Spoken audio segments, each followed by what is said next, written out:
Study with Sanjeev sir YouTube channel पर आपका हार्दिक अभिनंदन है। बीपीएससी प्राथमिक शिक्षक के लिए जो हम लोग मतलब किरण प्रकाशन का प्रैक्टिस वर्क बुक लगा रहे थे, इससे पहले हम लोग 19 वर्क बुक देख लिए थे। अब जो है 20वां स्टार्ट करेंगे। तो 20वां स्टार्ट करने से पहले कुछ चीज़ हम लोग पहले क्वेश्चन देखते थे कि मोस्ट वीवीआई क्वेश्चन। तो आज जो है मोस्ट वीवीआई क्वेश्चन आप सबों के बीच स्टार्ट करते हैं। तो देखिए, एक क्वेश्चन ना टीचर एग्ज़ाम में आएगा, रबी फसल, खरीफ फसल और जायद फसल, 3 तरह की फसल होता है। तो रबी फसल को शीतकालीन फसल भी बोलते हैं। ये जो इसका मतलब बोने का लगाने का टाइम है, अक्टूबर नवंबर में लगाते हैं और काटते जब हैं, ठीक है, तो मार्च अप्रैल में इस फसल को काटते हैं। रबी फसल कौन कौन होता है तो जानिए, गेहूँ, जौ, मटर, चना, सरसों, मसूर, आलू जो है ये रबी फसल होता है, ठीक है। उसके बाद फिर देखिए, एक क्वेश्चन और पूछा जाता है कि प्रासर्म तरंगें यानी अल्ट्रासोनिक साउंड किसे कहते हैं। तो देखिए, अल्ट्रासाउंड जो होता है, अल्ट्रासोनिक साउंड की आवृत्ति लगभग 20 हर्ट्ज होता है, 20,000 हर्ट्ज से अधिक एवं मान लीजिए। तो प्रासर्म ध्वनि तरंगें को कौन कौन सुनता है तो पूछता है एग्जाम में, कुत्ता सुनता है, बिल्ली, चमगादड़ व डॉल्फिन मछली सुन सकता है इसको। एक क्वेश्चन और पूछता है कि भारत मानक समय IST इसको बोलते हैं, ग्रीनविच मीन के मध्य समय GMT में प्लस 5.5 घंटा जोड़ दीजिएगा, घंटे आगे का अंतर होता है। तो भारत का मानक समय रेखा, ठीक है, इंडियन स्टैंडर्ड टाइम लाइन जो है 82.5 डिग्री इलाहाबाद के निकट मिर्ज़ापुर शहर से होकर गुजरती है। तो ये भी आप लोग जान गए। इसके बाद देखिए, ब्रिक्स का नाम सुने होंगे। ब्रिक्स में जो है इसका गठन 2009 में किया गया था और जब गठन किया गया था तो इसमें 4 ही देश था। तो 4 देश पूछा जाता है कौन कौन था, तो ब्राज़ील, रूस, भारत व चीन था। लेकिन इसमें क्या हुआ कि स्थापना जब हो गया तो 2011 में दक्षिण अफ्रीका ऐड हो गया, शामिल हो गया। तो अब जो नया ब्रिक्स है तो उसमें कौन कौन है, तो Brazil, Russia, India, China and South Africa है। तो ब्रिक्स BRICS, तो इसमें जो है इंडिया है, याद रखिएगा। तो टोटल जो है इसमें अब कितना हो गया, तो 5 देश हो गया। तो 5 देशों का समूह है ब्रिक्स, तो याद रखिएगा, ठीक है। उसके बाद फिर आते हैं क्वेश्चन और है, ठीक है, कि इंद्रधनुष का नाम सुने होंगे, ठीक है। तो इसमें क्या होता है कि इंद्रधनुष जो है 7 रंगों का सेट होता है, जिसमें बैगनी, नीला, आसमानी, हरा, पीला, नारंगी एवं लाल होता है, ठीक है। तो इंद्रधनुष बनने के लिए वर्ण विक्षेपण या अपवर्तन एवं पूर्ण आंतरिक परावर्तन यानी टोटल रिफ्लेक्शन, ठीक है, मतलब वर्ण विक्षेपण जो है, ठीक है, तो मतलब इसमें क्या हो जाता है, पूर्ण आंतरिक परावर्तन के कारण इंद्रधनुष दिखता है। तो चलिए अब वीडियो स्टार्ट करते हैं। तो ये मतलब 20 सेट है, वीडियो में बने रहिए। और आज ये लास्ट सेट है, ठीक है। तो इसका हम लोग GS का क्वेश्चन देखते हैं। GS का पोर्शन देखिए, ध्वनि सबसे तेज गति से चलती है तो स्टील में। काराकोरम राजमार्ग जोड़ता है चीन और पाकिस्तान को, ठीक है, चीन और पाकिस्तान को काराकोरम राजमार्ग जोड़ता है।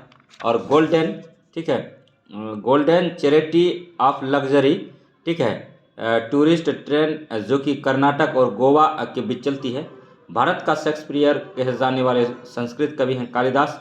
और वर्नाकुलर प्रेस एक्ट किसने पेश किया, तो लॉर्ड लिटन ने किया। और नेक्स्ट देखिए, ठीक है, 46 नंबर क्वेश्चन है कि समानता की मूर्ति, जिसे रामानुज मूर्ति भी कहा जाता है, किस स्थान पर स्थित है, तो हैदराबाद में है। और 47 नंबर क्वेश्चन है 10 डिग्री चैनल कहाँ से स्थित, 10 डिग्री चैनल जो है कहाँ से, 10 डिग्री चैनल मतलब कहाँ स्थित है, तो लिटिल अंडमान और निकोबार द्वीप समूह में। और नेक्स्ट देखिए, अब जो है क्वेश्चन थोड़ा सा देखेंगे, सभी क्वेश्चन अति महत्वपूर्ण है, वीडियो में बने रहिए, थोड़ा हवा परेशान कर रहा है, ठीक है। तो अब देखिए 55 नंबर क्वेश्चन है दोस्तों, ठीक है। सिली पॉइंट शब्द किसके साथ जुड़ा हुआ है, तो ये क्रिकेट से जुड़ा हुआ है। सिली पॉइंट शब्द किससे जुड़ा हुआ है, तो क्रिकेट से जुड़ा हुआ है। सिली पॉइंट शब्द जो है क्रिकेट से जुड़ा हुआ है, याद रखिएगा। और नेक्स्ट देखिए, ठीक है, सिली पॉइंट शब्द किस साथ जुड़ा हुआ है? तो क्रिकेट से जुड़ा हुआ है। टाइफाइड होने पर शरीर का कौन सा अंग प्रभावित होता है? तो आंत होता है। और राज्यसभा लोकसभा द्वारा पारित धन विधेयक में अधिक से अधिक देरी कर सकती है? तो 14 दिन का। और 58 नंबर क्वेश्चन है कि बहुफसली को संदर्भित करता है तो प्रत्येक वर्ष एक ही खेत में एक से अधिक फसल की मतलब फसल एक खेत में प्रत्येक वर्ष एक ही खेत में एक से अधिक फसल की खेती करना। और 59 नंबर क्वेश्चन है, ठीक है, कि स्वतंत्र भारत के प्रथम भारतीय गवर्नर जनरल ठीक है श्री राजगोपालचारी थे। और तो नागार्जुन सागर बांध किस राज्य में स्थित है? तो आंध्र प्रदेश में है। और नेक्स्ट देखिए, ठीक है, सभी क्वेश्चन जो है नागार्जुन सागर बांध कहाँ है? तो आंध्र प्रदेश में है, याद रखिएगा। नागार्जुन सागर बांध कहाँ है? तो आंध्र प्रदेश में है। भगवान महावीर के पहले शिष्य कौन थे? तो जमाली थे, जो कि उनका मतलब दामाद भी थे। और भगवान महावीर के पुत्री का नाम क्या था? तो उन्नजा प्रियदर्शनी था। और नेक्स्ट देखिए, महावीर का बचपन का नाम क्या था? तो वर्धमान था, ये भी याद रखिएगा। और इसका जन्म कहाँ हुआ था? कुंडग्राम वैशाली में हुआ था। नेक्स्ट देखिए, ठीक है, 62 नंबर क्वेश्चन है, निम्नलिखित में से कौन भारत में सबसे बड़ी जनजाति है? तो गोंड है, फील नहीं मारिएगा, गोंड है। और 63 नंबर है, निम्नलिखित में से कौन एक स्थलीय प्राकृतिक आपदा का उदाहरण है?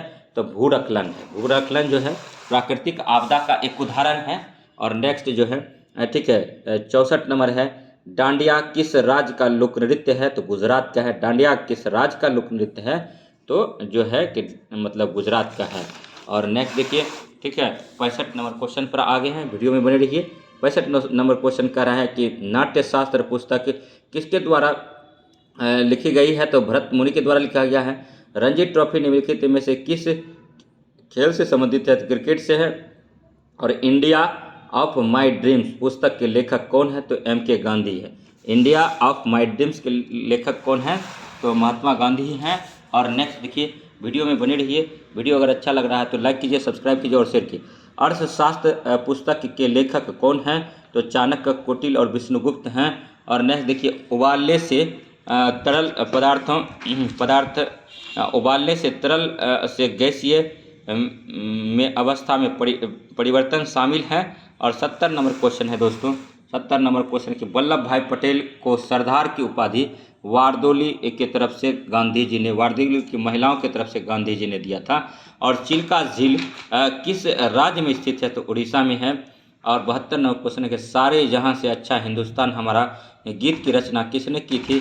तो मोहम्मद इकबाल ने किया था। और 73 नंबर क्वेश्चन है कि वायुमंडलीय दबाव को मापने के लिए किसका प्रयोग किया जाता है? तो बैरोमीटर का किया जाता है। और 74 नंबर क्वेश्चन है, प्रतिवर्ष 23 सितंबर को विश्व के सभी हिस्सों में दिन और रात की समान लंबाई को किस रूप में जाना जाता है? तो शरद विषुव के रूप में जाना जाता है। और नेक्स्ट देखिए, 75 नंबर क्वेश्चन पर आ रहे हैं, वीडियो में बने रहिएगा। सब क्वेश्चन जो है इंपॉर्टेंट है, अति महत्वपूर्ण है, ठीक है। और ठीक है, तो नेक्स्ट देखिए कि ईंट बनाने के लिए निम्नलिखित में से किस मिट्टी का उपयोग किया जाता है? तो लाल और पीला मिट्टी का किया जाता है। और नेक्स्ट देखिए, प्लेग किसके कारण होता है? तो बैक्टीरिया के कारण होता है।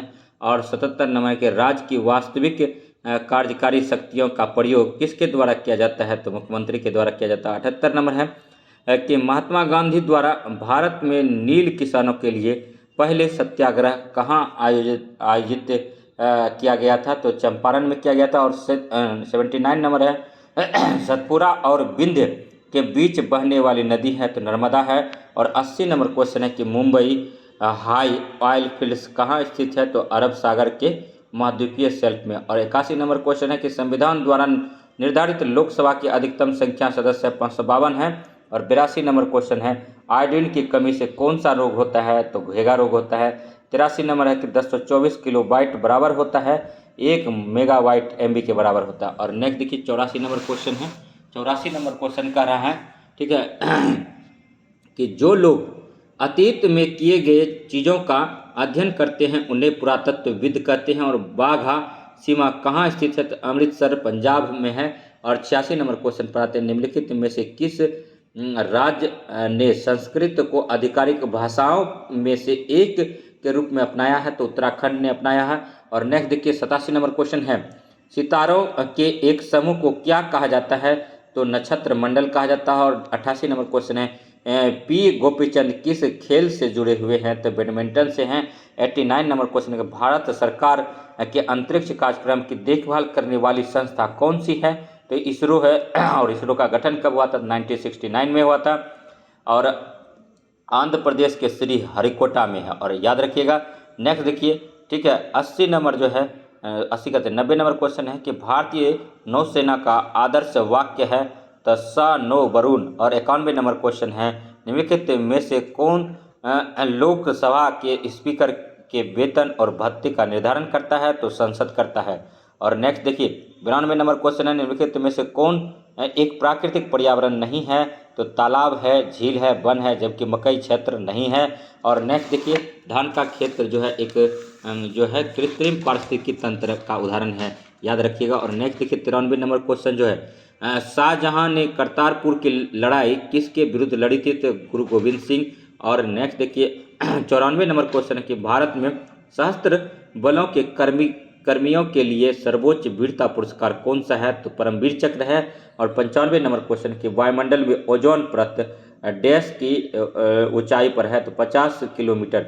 वायुमंडल में ओजोन परत लगभग 50 की ऊंचाई पर है, किलोमीटर की ऊंचाई पर है। और नेक्स्ट देखिए 96 नंबर है, भारत में गेहूं का सबसे बड़ा उत्पादक उत्तर प्रदेश है। उत्तर प्रदेश प्रति हेक्टेयर बात करें तो पंजाब है। और नेक्स्ट देखिए, हरित क्रांति में अगर किसी को फायदा हुआ तो गेहूं उत्पादन में ही फायदा हुआ है। और नेक्स्ट देखिए 97 नंबर क्वेश्चन है कि सबसे शक्तिशाली कंप्यूटर को कहा जाता है? सुपर कंप्यूटर कहा जाता है। और नेक्स्ट क्वेश्चन देखिए, फ्रंटियर जो है अमेरिका की सुपर कंप्यूटर है, याद रखिए, लेटेस्ट है। 98 नंबर है कि भारत ने पहली बार ग्रीष्मकालिक ओलंपिक खेलों को में कब भाग लिया था? तो 1920 में लिया था। अंतर्राष्ट्रीय न्यायालय का मुख्यालय स्थित है? तो द हेग में है।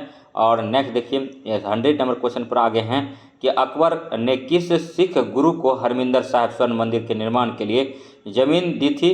तो गुरु रामदास को दिया था। और 101 नंबर क्वेश्चन पर है, निम्नलिखित में से कौन मैग्सेसे पुरस्कार प्राप्त करने वाले पहले भारतीय थे? तो विनोबा भावे थे।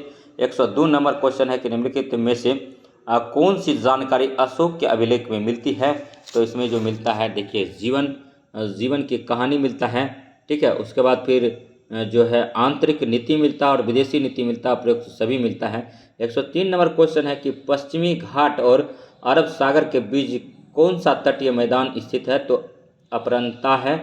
और नेक्स्ट देखिए 104 नंबर क्वेश्चन, डोगरा मुख्य रूप से निवास करते हैं? तो दक्षिण पीर पंजाल क्षेत्र में। और 105 नंबर क्वेश्चन है कि उष्ण कटिबंधीय वर्षावन भरपूर वर्षा प्राप्त करते हैं? और 106 नंबर क्वेश्चन है कि निम्नलिखित में से क्या सारनाथ स्तंभ के वृत्त को इंगित करता है? तो प्रगति करता है। दो अक्षांशों के बीच की दूरी लगभग 111 किलोमीटर है। और 108 नंबर क्वेश्चन है कि वायु में उपस्थित जलवाष्प की मात्रा कहलाती है? आर्द्रता कहलाती है।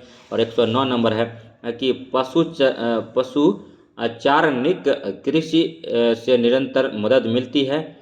तो चरवाहों का नवीकरण। और दूसरा हो जाता है उनके अति प्रयोग की रोकथाम। और 110 नंबर क्वेश्चन है, ठीक है, वैश्विक संचार सूचना साझाकरण और सेवा के सुविधाजनक साधन के रूप में क्या उभरा है? तो इंटरनेट उभरा है। 111 नंबर क्वेश्चन देखिए कि गंगा और ब्रह्मपुत्रा की संयुक्त जलधारा को निम्नलिखित में से किस नाम से जाना जाता है? तो मेघना के नाम से जाना जाता है। मेघना के नाम से जाना जाता है। और 112 नंबर क्वेश्चन कर रहा है कि पत्ती के चौड़े हरे भाग को क्या कहते हैं? तो लेविना कहते हैं। 113 नंबर क्वेश्चन है कि निम्नलिखित में से किस क्षेत्र में वर्ष भर वर्षा होती है? तो भूमध्य रेखीय क्षेत्र में होता है। और 114 नंबर क्वेश्चन कर रहा है, जैन धर्म का सबसे महत्वपूर्ण मौलिक सिद्धांत क्या माना जाता है? तो अहिंसा माना जाता है। और नेक्स्ट देखिए 115 नंबर क्वेश्चन पर आगे हैं कि पीने के लिए उपयुक्त जल कहलाता है? तो पीने योग्य पानी। और 116 नंबर क्वेश्चन कर रहा था, कौन सी लंबी ग्लोबल वार्मिंग में योगदान करती है और इसीलिए इसे ग्रीन हाउस गैस कहा जाता है? तो मीथेन को CH4 बोलते हैं, इसी को मास गैस बोलते हैं। और ये दलदली स्थानों से प्राप्त होता है, ये भी याद रखेंगे। और 117 नंबर क्वेश्चन है कि योग जलप्रपात किस नदी पर स्थित है? तो शरावती पर है। 118 नंबर क्वेश्चन है, निम्नलिखित में से कौन सा एक ऑपरेटिंग सिस्टम है? तो मोजिला फायरफॉक्स जो है एक ऑपरेटिंग सिस्टम है। 119 नंबर है कि तीर्थकर शब्द किस धर्म से संबंधित है? तो जैन धर्म से है। लास्ट इस सेशन का क्वेश्चन है मॉडल प्रैक्टिस सेट नंबर 20, और रुक्मणी ये किरण प्रकाशन आज लास्ट हो रहा है। तो राष्ट्रीय आपदा प्रबंधक प्राधिकरण का नेतृत्व किसके द्वारा किया जाता है? तो प्रधानमंत्री के द्वारा किया जाता है। जैसा कि आप लोग जानते हैं कि लास्ट में ये क्वेश्चन हो गया, तो लास्ट में जो है अब कुछ आज इंपॉर्टेंट क्वेश्चन करेंगे, तो वीडियो में बने रहिए और अति महत्वपूर्ण होने वाला है वीडियो, और आप लोग थोड़ा सा टाइम दीजिए, ठीक है, और सब्र कीजिए, ठीक है। तो टोटल जो है 100 क्वेश्चन करेंगे, वीडियो में बने रहिए, ठीक है। वीडियो अगर अच्छा लगेगा तो लाइक कीजिएगा, सब्सक्राइब कीजिएगा चैनल को। कौन सा देश विश्व का शक्कर का कटोरा कहलाता है? तो क्यूबा कहलाता है। और भारत का सबसे बड़ा वन्यजीव अभ्यारण्य है बांदीपुर वन्यजीव अभ्यारण्य है। बांदीपुर कहाँ है? कर्नाटक में है। और देखिए, आयात और निर्यात पर लगने वाला कर सीमा शुल्क कहलाता है। कोलिमा ज्वालामुखी कहाँ स्थित है? तो मैक्सिको में। कोलिमा ज्वालामुखी कहाँ स्थित है? तो मैक्सिको में है। विश्व का सबसे बड़ा समुद्री पुल स्थित है? तो चीन में है। और वह दर जिस दर पर बैंक भारतीय रिजर्व बैंक को ऋण देते हैं कहलाता है रिवर्स रेपो दर कहलाता है। हरिप्रसाद चौरसिया किससे संबंधित वादक था? तो हरिप्रसाद चौरसिया जो है बांसुरी वादक था। आर के लक्ष्मण है, एक प्रसिद्ध कार्टूनिस्ट हैं। और नेक्स्ट देखिए, सभी क्वेश्चन जो है अति महत्वपूर्ण है, वीडियो में बने रहिए। देखिए, कह रहा है कि यमुना नदी के किनारे स्थित कौन कौन शहर है? तो दिल्ली है, आगरा है और मथुरा है। और नेक्स्ट जो है, ठीक है, अगर वीडियो अच्छा लगे तो लाइक कीजिएगा, सब्सक्राइब कीजिएगा चैनल को तथा इस प्रकार का वीडियो देखने के लिए हमारे GS study with Sanjeev sir YouTube channel से बने रहिएगा। और नेक्स्ट देखिए, ठीक है, तो नेक्स्ट क्वेश्चन है कि, ठीक है, मतलब जो है कि हीराकुंड बांध किस नदी पर है? तो महानदी पर है। भारत का कौन सा चाय सबसे बड़ा उत्पादन है? तो असम है। और हीराकुंड बांध किस नदी पर है? तो महानदी पर है। राष्ट्रीय गीत वंदे मातरम किसने लिखा था? बंकिम चंद्र चटर्जी ने लिखा था। निम्नलिखित में से किस एक राज्य में भारतीय जनता पार्टी बीजेपी अभी शासन नहीं कर रही है? तो ये तो गलत हो गया, एक क्वेश्चन को हटा दीजिए। ध्यानचंद ट्रॉफी किस खेल से संबंधित है? तो हॉकी से है। और भारतीय रेड क्रॉस सोसाइटी का स्थापना कब हुई थी? तो 1920 में हुआ था। और देखिए, मुंशी प्रेमचंद का जो है रंगभूमि है। और जबकि मतलब कमानी जयशंकर प्रसाद का है। महिला अचल फणीश्वर नाथ रेणु का है। और कोटिल लिखा है चाणक्य कोटिल विष्णुगुप्त अर्थशास्त्र लिखा है। और नेक्स्ट देखिए, सिली पॉइंट का संबंध क्रिकेट से है। और रथ यात्रा त्यौहार जो है पुरी में निकाला जाता है। बांग्लादेश का सृजन 1971 में हुआ था। और राष्ट्रपति अपना त्यागपत्र सौंपता है राष्ट्रपति को। योजना आयोग है एक कार्यकारिणी निकाय है। और हेवी इंजीनियरिंग कॉरपोरेशन कहाँ स्थित है? तो रांची में है। भारत का सर्वोच्च न्यायालय के न्यायाधीश की सेवानिवृत्ति आय है तो 65 वर्ष है। और 1789 ईस्वी की फ्रेंच क्रांति यानी फ्रेंच क्रांति का महान योद्धा कौन था? तो नेपोलियन बोनापार्ट है। देखिए, वर्ल्ड हिस्ट्री से क्वेश्चन आना है, तो इसीलिए 1789 फ्रेंच क्रांति को ले लिए हैं। नेपोलियन बोनापार्ट से संबंध है इसका। और नेक्स्ट देखिए, स्वतंत्र भारत का प्रथम गृह मंत्री कौन था? तो वल्लभ भाई पटेल थे, सरदार वल्लभ भाई पटेल। इन्हीं को लौह सरदार वल्लभ भाई पटेल भी बोलते हैं, लौह पुरुष भी बोलते हैं। और नेक्स्ट देखिए, पंचवर्षीय योजना की स्वीकृति देने वाला सर्वोच्च निकाय है तो राष्ट्रीय विकास परिषद है। इस राष्ट्रीय विकास परिषद का अध्यक्ष कौन होता है? प्रधानमंत्री होता है। राष्ट्रीय विकास परिषद का गठन कब किया गया था? 1952 में किया गया था। प्रथम पंचवर्षीय योजना में किया गया था। और प्राचीन भारत के सुप्रसिद्ध व्यक्ति पाणिनि एक व्याकरण शास्त्री थे। और निम्नलिखित में से किसने भारत पर सर्वप्रथम आक्रमण किया था? तो अरबों ने किया था। और भारत के राष्ट्रपति के चुनाव के लिए कौन सी योग्यता आवश्यक है? तो लोकसभा का सदस्य। सत्यार्थ प्रकाश किसने लिखा? दयानंद सरस्वती ने लिखा। और निम्नलिखित में से भारत राष्ट्रीय कांग्रेस के किस अधिवेशन की अध्यक्षता महात्मा गांधी द्वारा की गई? तो बेलगांव अधिवेशन 1924। और नेक्स्ट देखिए, भारत की स्वतंत्रता के लिए आज़ाद हिंद फौज की संकल्पना मूलतः किसने प्रस्तुत की? तो रास बिहारी बोस ने किया। और एक विशाल सार्वजनिक स्नानागार ग्रेट बाथ सिंधु घाटी सभ्यता के कौन से स्थल से प्राप्त हुआ? तो मोहनजोदड़ो से हुआ। संयुक्त राष्ट्र महासभा का कार्यालय स्थित है तो न्यूयॉर्क में है। और सार्क